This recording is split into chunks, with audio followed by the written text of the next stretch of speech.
Hi guys, I'm out all day on Wednesday doing an Ofsted deep dive, so I thought rather than waste another 2 lessons with you, I'd try and do a video on parametric equations, and hopefully you'll get most of it through the video. If not, we can always look back at it in class. So we have done parametric equations before, but just when we were differentiating. So you know that they involve a third variable, which is generally t or sometimes theta. So those are the most common ones. And it allows us to be a little bit more accurate with what we're doing. And in real life situations, such as mechanics examples, it will be in terms of t or theta. So we're going to have a look at how to change between equations in Cartesian form and parametric form, and how to look at some models involving parametric equations. So the first thing we're going to have a look at is how to convert this parametric equation here. So we've got it in terms of t. We want to convert it into a single Cartesian one. So the idea here is to eliminate t.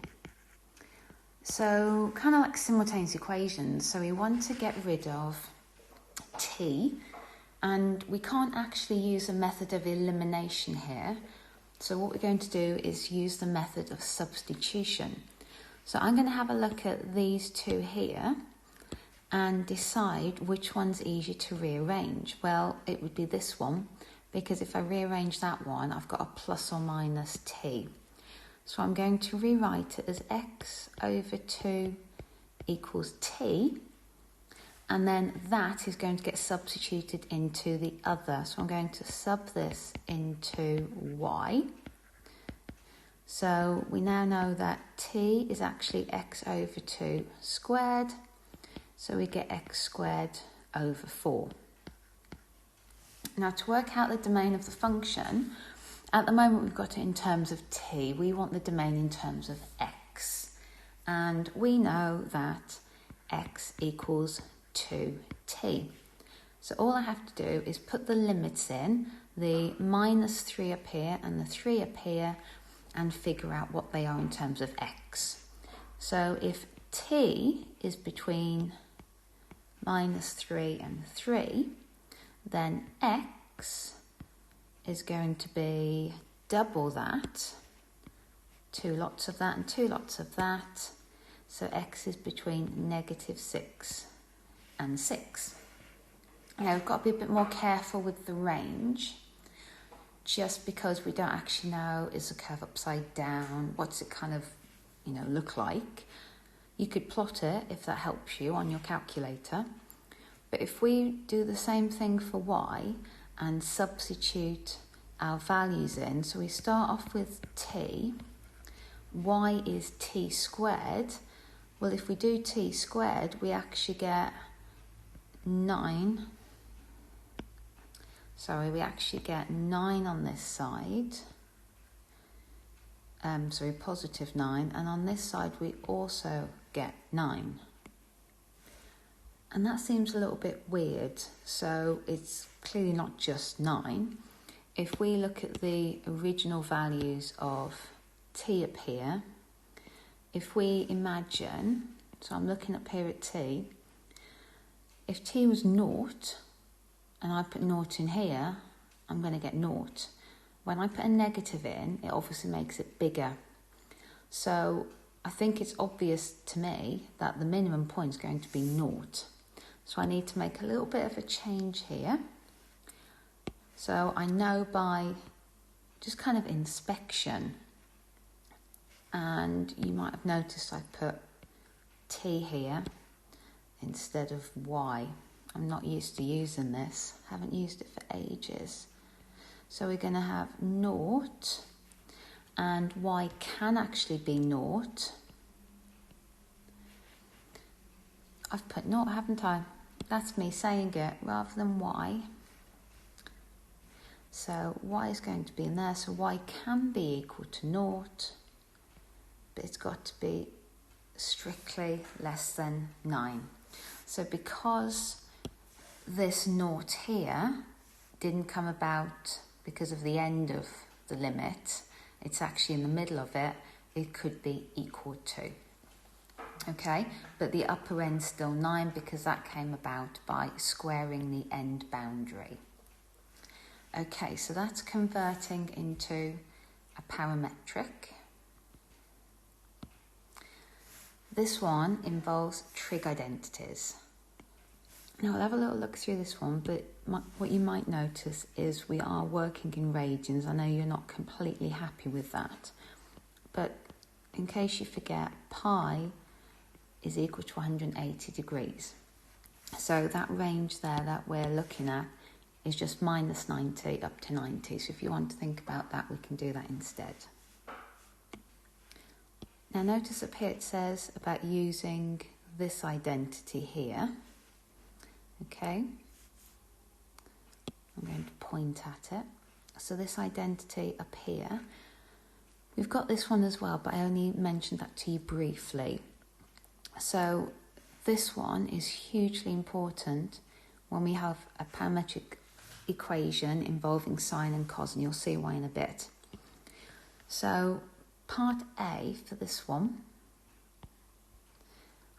some of the further students might acknowledge what is going on with this and might be able to tell what kind of a shape this is going to be. So what I'm going to do, you certainly can't look at this, can you, and eliminate t, because if you try to do that you'd have inverse sine or you'd have inverse cos. That's just a nightmare. So what we're going to do instead is use the idea that sine squared t plus cos squared t is equal to 1. And what I can do is I know that x equals sine t plus 2. That means that sine t equals x take 2. And similarly for the y equals cos t minus 3. So cos t must be y plus 3. I'm then going to substitute this and this into that formula up there. So sine squared t is x minus 2 squared plus y plus 3 squared is equal to 1. So now we've got it in that form, you should be able to spot, you may not have spotted it from here, but you can certainly spot it here that we've got a circle. So it's a sketch the curve, or we've got a circle here, centre 2, minus 3 with radius 1. So I'll do a little sketch over here and then I'll get rid of it. So I'll do a little sketch here. So 2 minus 3 is about here. And it's a circle with radius 1. So it doesn't quite meet the axes here. Okay, I'm just going to get rid of that so I've got space for the question over on the right hand side, the one involving radians. Now to do this one, you may have noticed that we've got 2t here. That makes it really difficult to work with. So I'm going to introduce you to a formula, which we'll be doing when we get to trigonometry, but you'll need it here. So sine 2t equals 2 sine t cos t. That's just a formula. It's one of the addition formulae, and we will come across it. You don't have to worry too much about it at the moment, only that I'm going to use it. So this is another identity that I will introduce you to soon.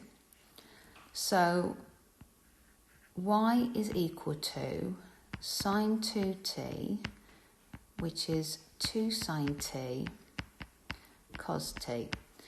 And the reason I'm doing it this way is this one had sine and cos in it, so it's really easy to use this formula. Unfortunately, this has got sine and sine. And in order for me to do anything really. I've got to try and get cos in here somewhere to help me out. Ideally a cos squared, and then you'll see what we're going to do with this. So now I've got sine t here, I can actually replace that sine t with x, and that helps a little bit because I've got rid of some of my x's. I just haven't got rid of this cos t yet. Now if I can somehow get that into sine t, I can use my x again. So we know that cos t is the square root of 1 minus sine squared t. We know that from this formula up here. So I've got cos t, I've done 1, take away sine squared t and square rooted it to get cos t. And now I can rewrite it as 1 minus x squared.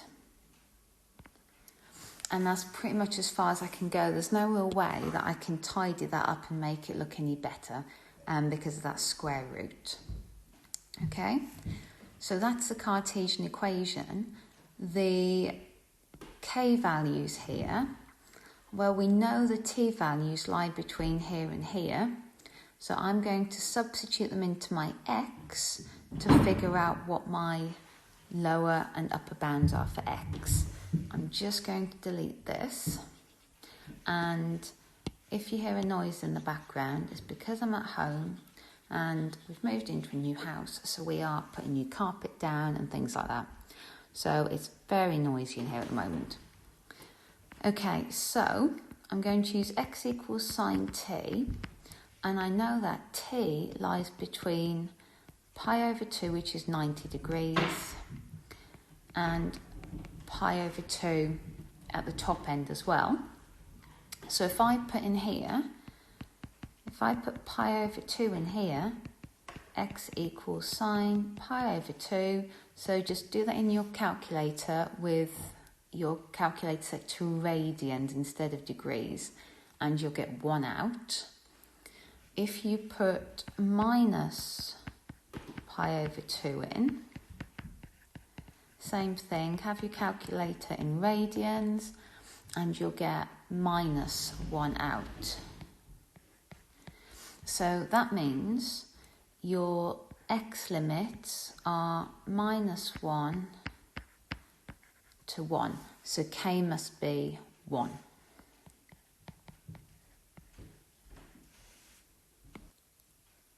Now for part B, this might seem a bit odd. It would only be a 1 marker. It says write down the range of f of x. Well, we're looking at the y's, aren't we, for the range? Now, remember our transformations. Sine 2t means that there's a stretch there, scale factor half, but that doesn't affect how far it would be going in the y direction. So it's not stretched in the y direction. So what do we know about sine? Well, sine's between 1 and minus 1. So sine 2t will be between minus 1 and 1.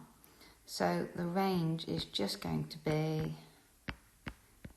1 and minus 1, like your typical sine curve. Now I'm going to go back to one here. I wanted to go through some trig ones first, but we've got one here that involves ln.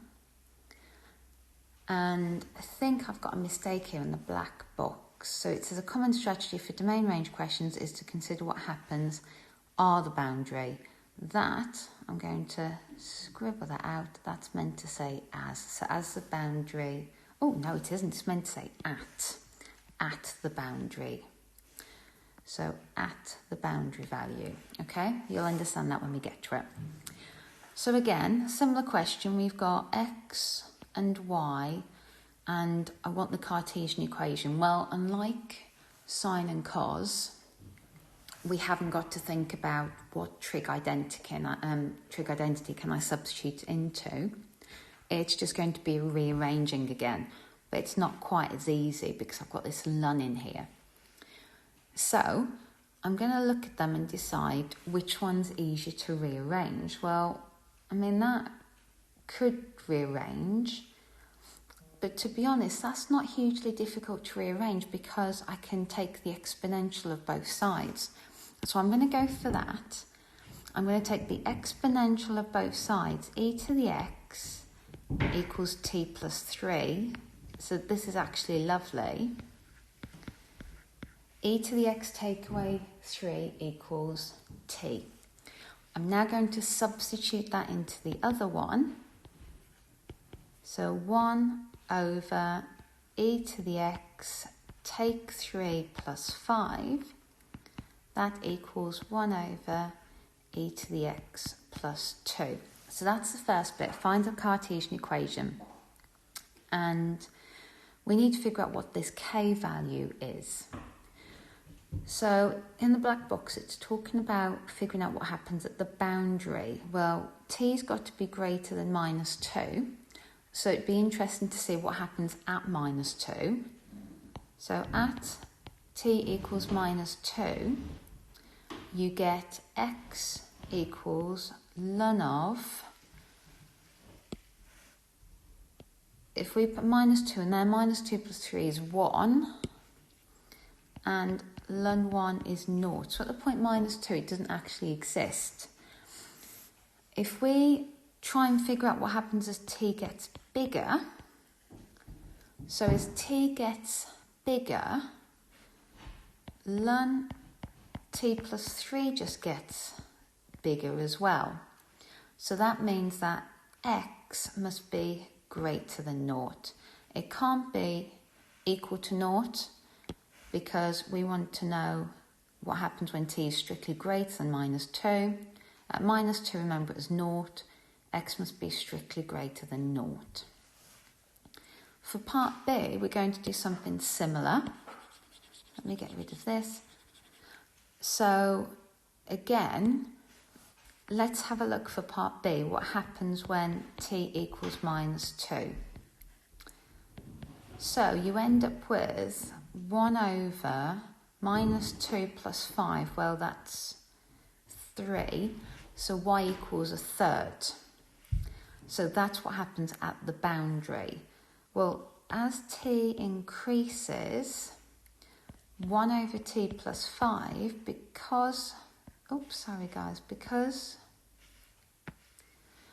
I'm running out of space here, I'm going to have to move this. So as t gets bigger, 1 over t plus 5 actually gets smaller. So it actually approaches 0. So because that's the case, it means y is not going to be getting greater than negative a third, like x was getting bigger than 0. As t is getting bigger, this will get smaller. So our range, y, has actually got to be less than a third. We don't want it to be bigger than, because we know that y decreases. So let's look at a question where we are sketching. So when it says draw is different to sketch. So sketch means without a scale. We're actually drawing this one, and it's told us to have t between minus 1 and 5. So the first thing I need is a little table. I'm going to go up in increments of 1. I'm going to have to work out what x and y are. And if you've got the graphical calculator, you can actually draw this on your on your calculator to double check, but you still have to do your table. So x is 2t, negative 2, 0, 2, 4, 6, 8, 10. If I put y in, y is t squared, 1, 0, 1, 4, 9, 16, 25. So we've got the square numbers here. So if we sketch what this looks like, I'm not going to have a scale. I really should, but I'm struggling to fit it on. So along the bottom, I'd kind of had like my 2, 4, 6, 8. And this is a quadratic when x equals 0, y equals 0. So it's something like that. And I'm going to have 8. I'm going to have this as about 16 here. Okay? So you've got yourself a quadratic there. Okay, let's have a little look at this one. So we're talking about points of intersection now. So you'll notice, because I'm lovely, but basically I forgot to keep my green box in here, I've done the first bit for you. So let's just talk through it. A curve is given parametrically by this. So we've got x and y. The line meets the curve at A, find the coordinates of A. Okay, so what we've done here, we've got x plus y plus 4 equals 0. We've replaced x and y with their equivalent t expressions. Okay, so because this and this intersect, we can substitute one into the other. So I've substituted my x and y into here. You can factorise it, it's a perfect square, so t must be minus 2. But then what you must remember is when we work out the coordinates, we don't just want the t value. Put those t values or value back into x and y and you get your coordinates. Okay, so we did a bit of substitution of this into this, solved it for t, put t back into your x and y and you get your lovely coordinate out. And the second one, again, we've got some radians here. Hopefully you'll be okay with it. We've got cos t and sine t. It's saying find the point where the curve intersects with y equals pi squared. Okay, well, that means that pi squared must be equal to the y coordinate because they intersect. Now it's a case of solving that. The way I would do this, but there's not just one right answer for this one, I would put all of that equal to pi, just because it seems obvious to me that pi squared is equal to this squared, that must be pi. So then add pi over 6 onto the other side. This gives me t equals 7 pi over 6. Now the problem with what I've just done there, because I've kind of ignored the fact that there's squares here, I have actually missed off another t value. So if you'd have expanded that and solved as a quadratic, you would have got 2 values. The other t value that you would have got was minus 5 over 6 pi. But because that is outside of the range anyway, we're going to ignore it. So we're left with the one that I found anyway. So if that's your value of t, let me get rid of this. So we've got our value of t. We want the point of intersection. Find the point where the curve intersects the line. So x equals cos 7 pi over 6 plus sine 7 pi over 6, and that comes out to be minus 1 plus root 3 all over 2. And we already know the y coordinate, so the y coordinate is pi squared, because that's where the intersection was. So we have minus 1 plus root 3 over 2 pi squared. Okay? Right, part B. Find the coordinates of the points A and B where the curve cuts the y-axis. Well, it cuts the y-axis where x equals 0.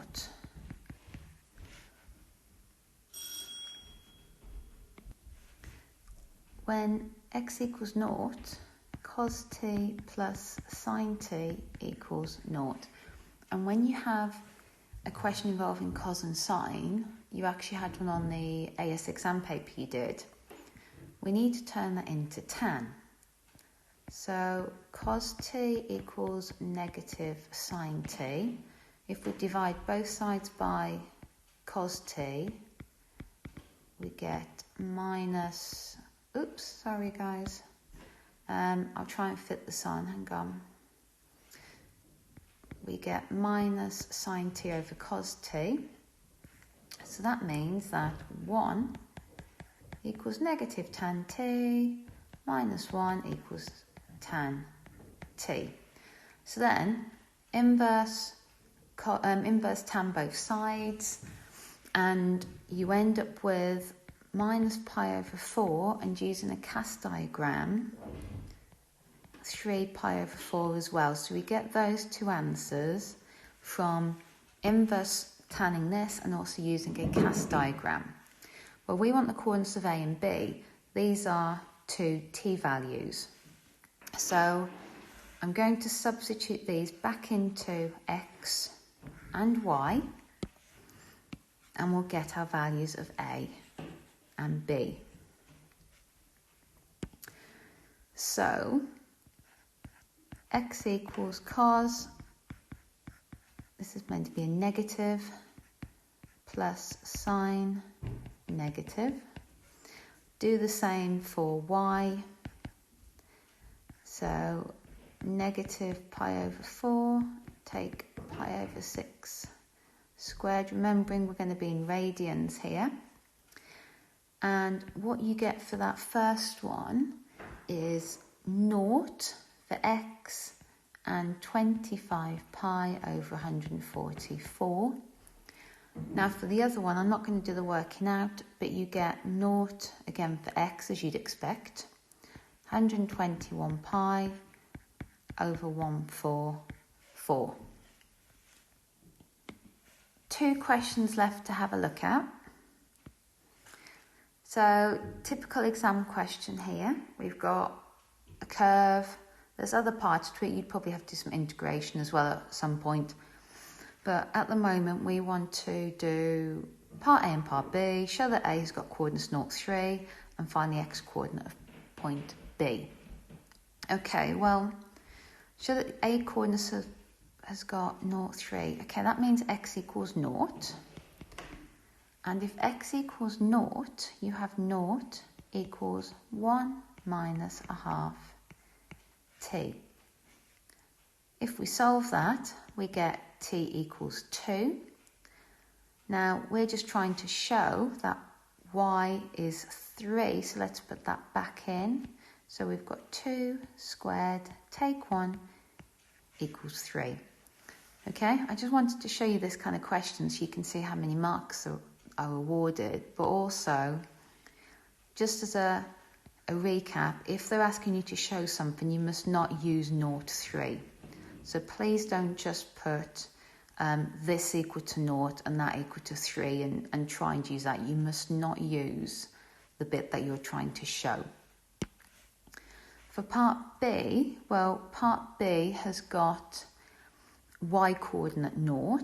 So let's put y equals to 0. 0 equals 2 to the t minus 1. So 2 to the t equals 1. Well, we know that the only way anything to a power can be 1 is if t equals 0. So something to the 0 equals 1. We want the x coordinate. So put t equals 0 into there and you end up with 1. So the x coordinate B is 1. 1, 0. Okay, one more question to go to have a look through, and I've saved the best till last.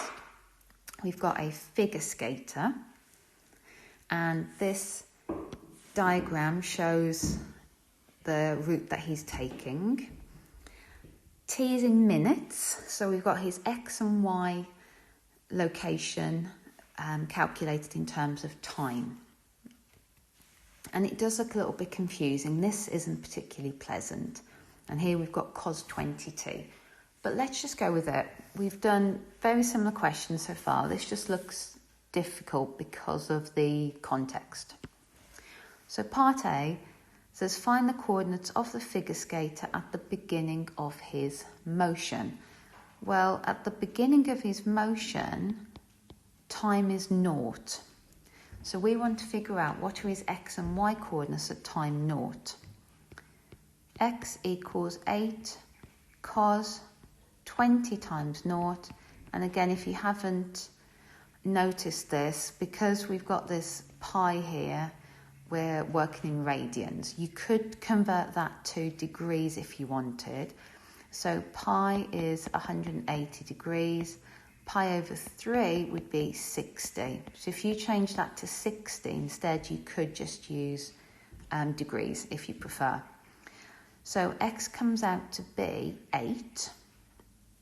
If we do the same for y, which is a little bit more confusing, 10 times 0, take pi over 3 in radians, that comes out to be -6 root 3. So his coordinates at the beginning of motion are 8, -6 root 3. I'm going to write them up here.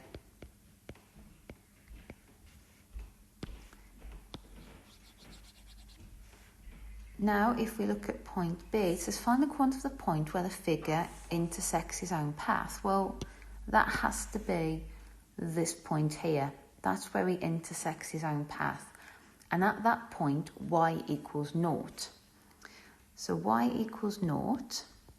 So this question is very similar to some of the ones we've looked at before, but it says in those questions very specifically, find what happens on the y-axis or on the x-axis or when x equals 0. Here it's just putting it in context and you've got to figure out that it means y equals 0. So if I put y equals to 0, I get 12 sine 10t minus pi over 3 equals 0. And you have solved things like this before. It just looks a little bit nasty. Divide both sides by 12. Which just leaves me with this. Inverse sine both sides. Well, the inverse sine of 0 is 0. I'll move up here. So I get 10t, take pi over 3 equals 0. 10t equals pi over 3. T must be pi over 30. Now I can go and look for other values because as we're using sine and cos, that does get repeated. But I'm not going to because this one will be absolutely fine. So all I have to do to work out these coordinates, now I know t, I know that y is 0 because we're at this point here, but I don't know x. So I'm going to do x equals 8 cos 20 times pi over 30. And if by any chance you did get a different t value because you were looking at ones further up, maybe you were using a cast diagram, I'm not sure. But you'll still get the same answer because those values will be the same, those angles are the same. That comes out to be, that comes out to be -4. So the coordinates are -4, 0. Now part C, find the coordinates of the points where the path of the figure skater crosses the x-axis. Okay, well at this stage, x equals 0. So let's get rid of some of this. So I've got somewhere to write. Okay, so x equals 0 this time. 0 equals 8 cos 20t. Let's divide both sides by 8. 0 equals cos 20t. Now if I solve that, I can inverse cos both sides. Inverse cos of 0 is pi over 2. So we have pi over 2 equals 20t. pi divided by 40 equals t. So that's going to be our first value, and then we're going to use the idea of periodicity to get the other t values. I'm actually going to only do the one because it gets very, very boring. So I'm going to substitute t equals pi over 40 in to find y, because we already know x is 0. So I want to substitute this into that horrible y equals 12 sine 10t minus pi over 3. Substituting that into my calculator, I get negative 3.11. So that's my first point. So one of the coordinates is 0 minus 3.11. I can use my CAS diagram to find my other values of t and substitute them as well, because there are actually 4 answers in total. But I want to move on to part D, because I don't really want to keep this video too long. So part D, it says, determine how long it takes a figure skater to complete one complete figure of 8 motion. Okay, we've got to look at the idea of period here again. So the period, if we think about the x, the normal period of cos t is 2 pi. But because it's got that 20 in front of it, it actually is being shrunk down, and the scale factor is a 20th. So the period of our curve is 2 pi over 20. So that's in the x direction. In the y direction, if we do the same idea, we know that the period of sine is also 2 pi, which is 360 degrees. And adding and subtracting here doesn't actually change the period, that's just moving it to the right. But this 10 certainly does impact on it. So the period of ours is going to be 2 pi over 10. Now we want a full figure of 8 motion, so we're going to have to choose the biggest of these to make sure he's done his horizontal and vertical motion. So I'm going to pick out 2 pi over 10 and 2 pi over 10 minutes is 38 seconds. I'll spend a little more time explaining that actually, because I've just realised I've skipped loads of steps there and you're probably not completely sure how I got that. So I worked with pi in radians, so I roughly times by 3.14, although you could use the proper calculator, divided by 10, and if you do that on your calculator you get 6.3 ish, sorry, 0.63-ish. And then to turn that into seconds, I've times it, by 60, and that gives you 38 seconds. Okay, so I didn't turn pi into 180 if you're thinking of that. Okay, I hope that's helped a little bit. We'll still spend some more time on this in class, but I wanted you to have the basic ideas involving turning to a Cartesian, doing a bit of sketching. This question is particularly challenging, so if this one has gone over your head, don't worry too much. I'm going to put on Show My Homework the PowerPoint that I've used.